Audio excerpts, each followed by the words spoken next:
Hello and good morning, students.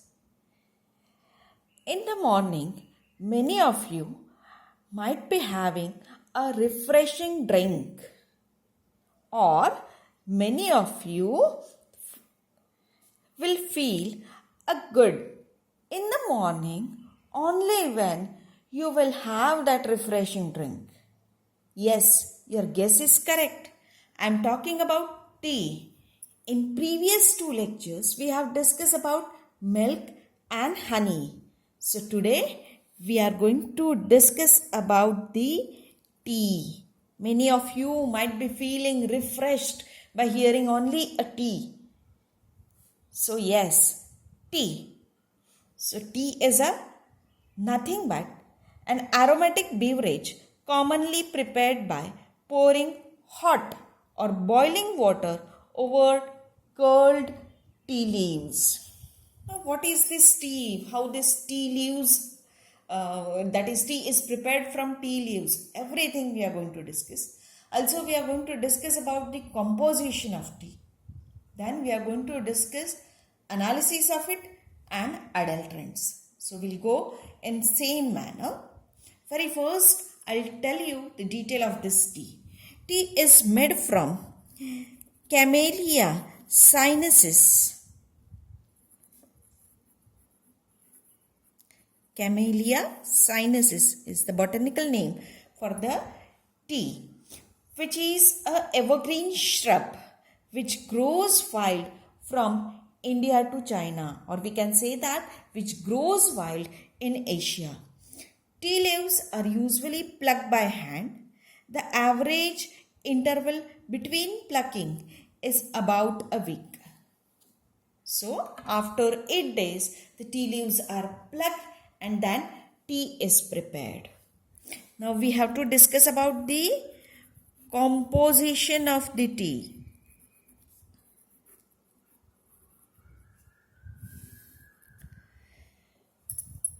So, important constituent of tea contributing the flavor, aroma, taste and appearance are polyphenols, amino acids, enzymes, pigments, carbohydrates, methylxanthines, minerals and many volatile flavor and aromatic compounds. So all this includes in a composition of the tea. So generally the constituent of water in the tea is about 9.5%. Protein is near about 24.5%. Caffeine is near about 3.5%. Tannin is 15.6%. Ash is 5.6%. And essential oils are 0.68%. So this is, we can say that general average composition. Now we'll discuss one by one detail of this composition. So very first we'll discuss about the polyphenols. As you are a chemist, so you are aware of the polyphenols.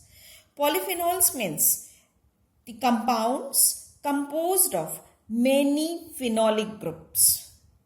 These compounds are plant metabolites produced as a defense against insects and other animals and are most abundant component in tea. That means, see, these polyphenols are the defense mechanism of the tea leaves.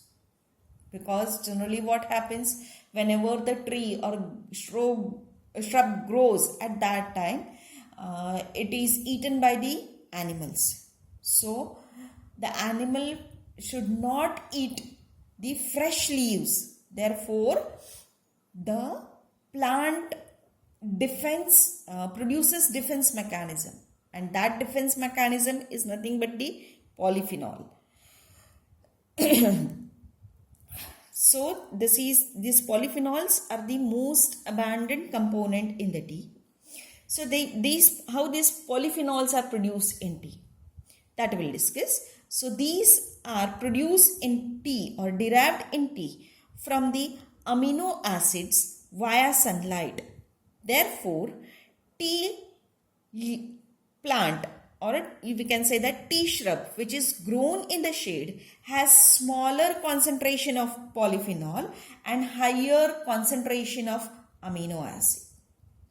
Now these polyphenols are responsible for astringency. The major these polyphenols are present in the different forms. So major polyphenols or flavonols in the tea are catechin, epicatechin, epicatechin gallate, gallocatechin, epigallocatechin, epigallocatechin gallate. So these are the flavonols. The tea flavonols are collectively referred as catechins. Besides these flavonols, other polyphenols present in the tea are the flavonoids, and this will include flavonols, flavins, isoflavins and anthocyanins.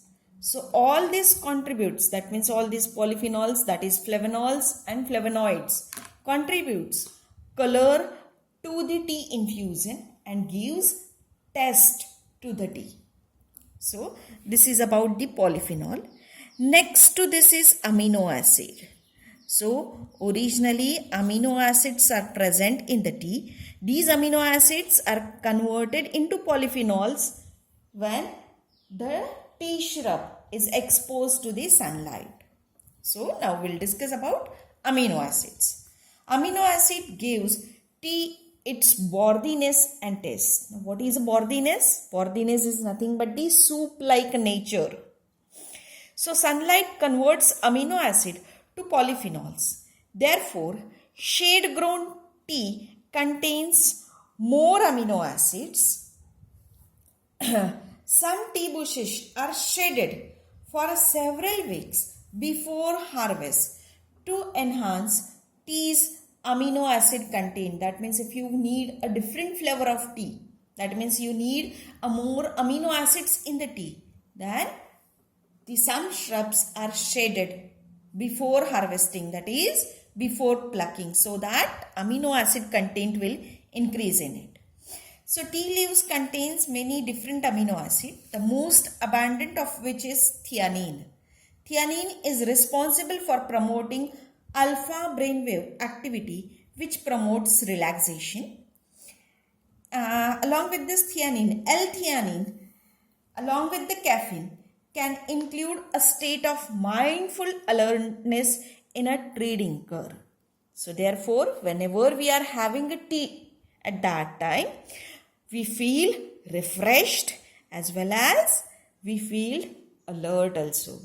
So therefore, that is due to the amino acid. Next component in the tea is enzyme.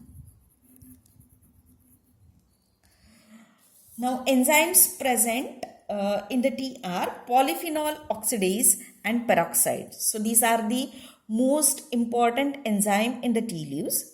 They are responsible for enzymatic browning of tea. So browning of tea leaves will take place only when the leaves are broken and polyphenols are exposed to oxygen, that means exposed to air. These enzymes may be denatured or deactivated by using heat. So if you don't want a brown tea, then what you have to do? You have to tear the tea leaves and immediately give the heat treatment, so that you can say that the browning of tea leaves will not be there. So in green tea production, enzymes are deactivated by the heat. The enzymes may also be deactivated or denatured by simple depriving. Depriving means lengthening the process, depriving them of moisture for a time, which is what happened during the long withering period. Okay, so what is that long withering and everything, that we'll discuss later on. Just keep in mind that whenever we need less browning or whenever we need a green tea, then the enzymes are deactivated or denatured. So next component is pigments in tea. Plant pigments are responsible for absorbing light for photosynthesis. So pigments also gives color to the leaves. There are two major group of pigments in fresh tea leaves, that is chlorophylls and carotenoids. We are well aware with the chlorophylls because chlorophyll gives green color to the leaves. So in tea leaves, along with the chlorophylls, carotenoids are also present. Even in normal leaves also, carotenoids are also there. Now these pigments condenses during withering and oxidation and become more and more darker. So therefore, whenever the market tea we purchased, it is brown in color. During oxidation, the green color of the tea chlorophyll is converted to black pigment, which is known as phyophytene. This conversion leads to dark appearance of finished oxidized tea. Then tea carotenoids. Tea carotenoids are mainly composed of carotenes, which are orange. So carotenes are orange in color, as well as xanthophylls, which are yellow in color. So these are also responsible for color of finished tea leaves. Next component of the tea is carbohydrate.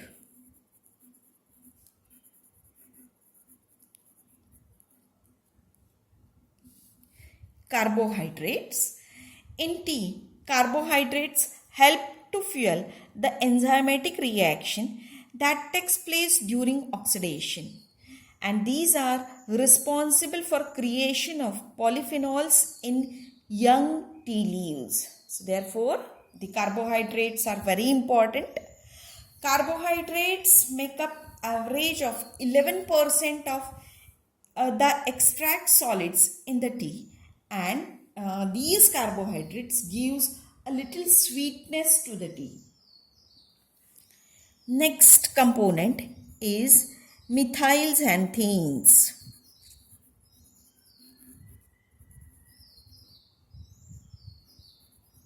Methylxanthines.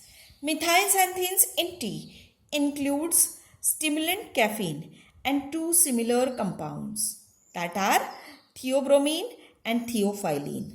The tea plant creates these chemicals as a natural combatant. Natural combatant is nothing but the component which fights. These are the natural combatants towards insects and other animals. On average, methylxanthines in tea make up 2 to 5% of dry weight of fresh leaves. Methylxanthines also contribute the bitter taste in tea infusion. The next is minerals. 28 different minerals are found in tea. Compared to other plant, tea has a higher than average amount of fluorine, manganese, arsenic, nickel, selenium, iodine, aluminium and potassium. So as compared to other, tea has these higher components. Tea has usually high amount of fluorine, which is known to help to prevent the tooth decay in human beings.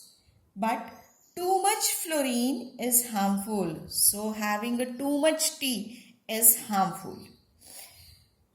Fluorine occurs in greater amount in older tea leaves.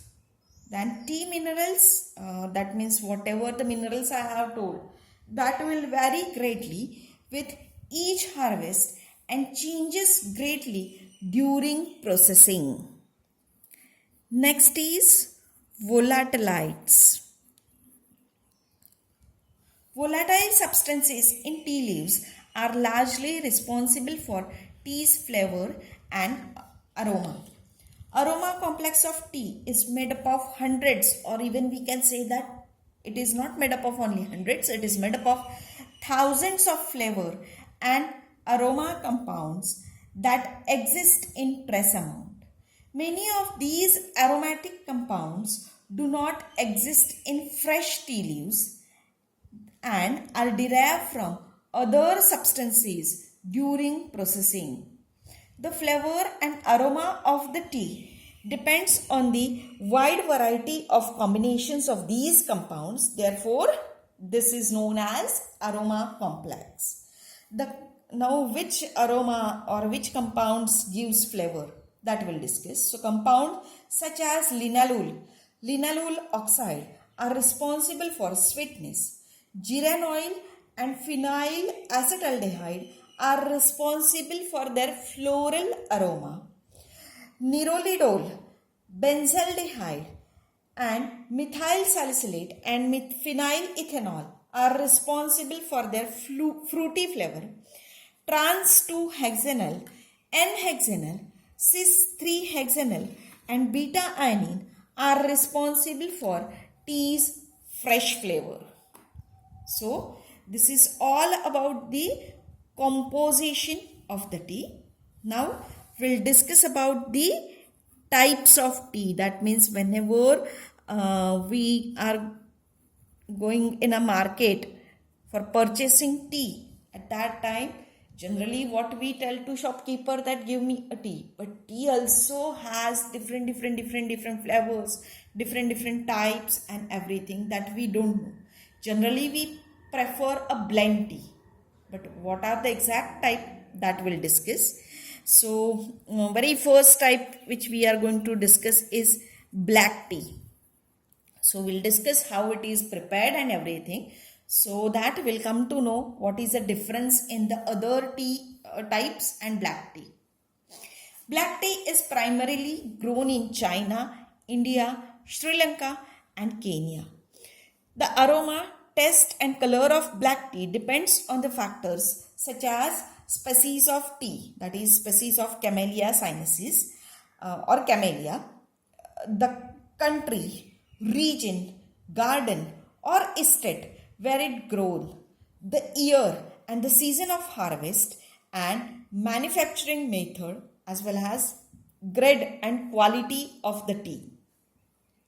To manufacture this black tea, the tea leaves are plucked and withered. Wither means just you have to keep as it is in a shadow for drying.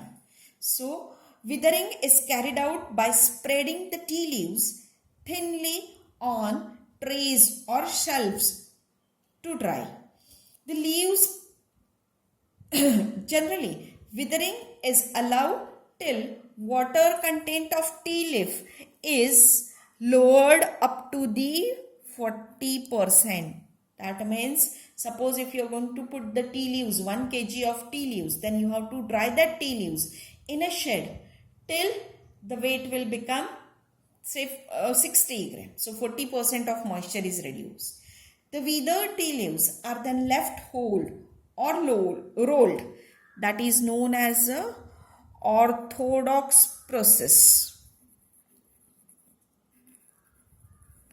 Second process is that the tea leaves, that is withered tea leaves, are cut, tear and curled.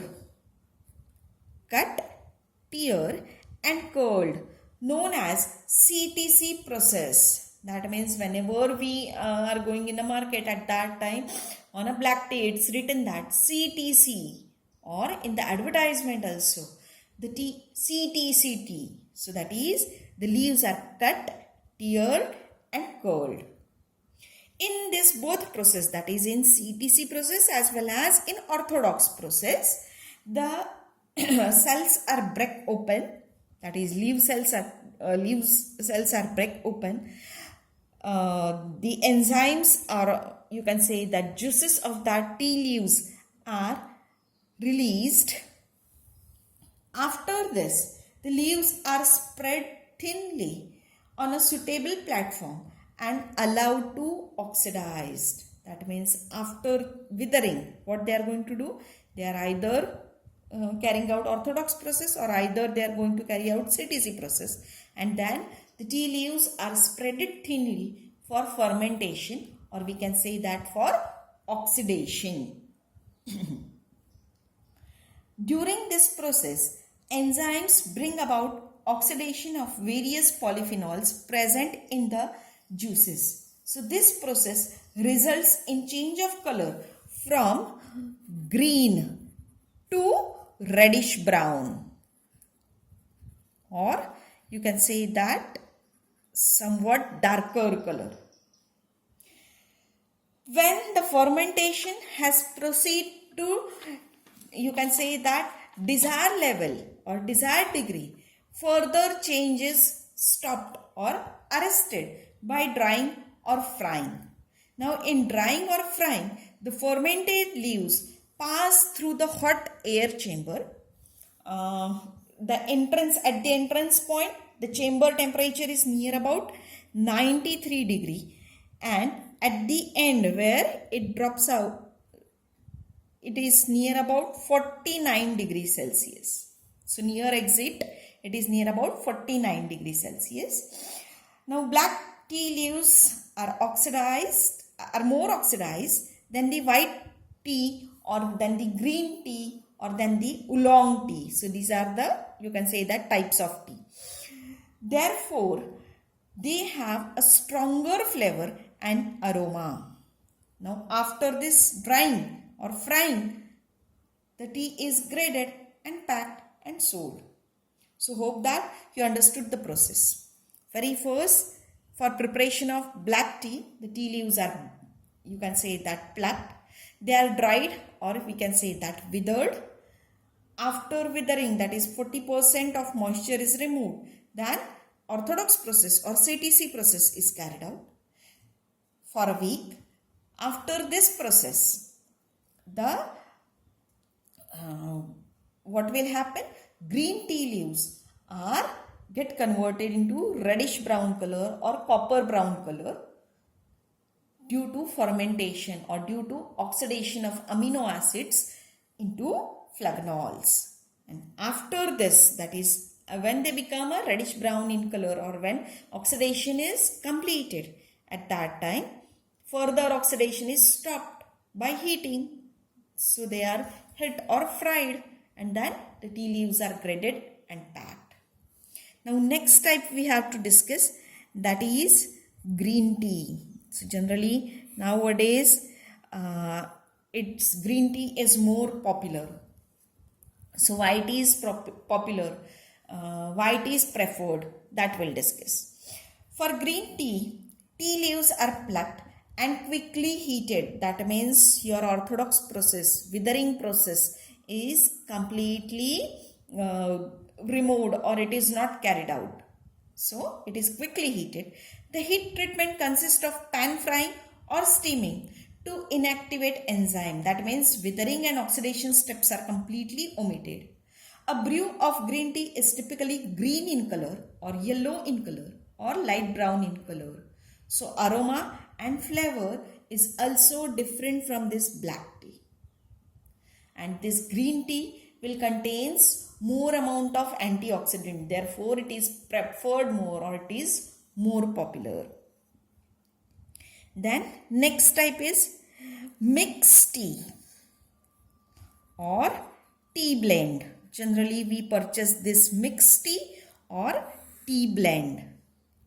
Many times the tea is mixed or blended with various ingredients to impart a typical flavor and aroma to it. So this is called mixed tea or known as a tea blend. So whatever generally we purchase from the market is mixed tea or tea blend.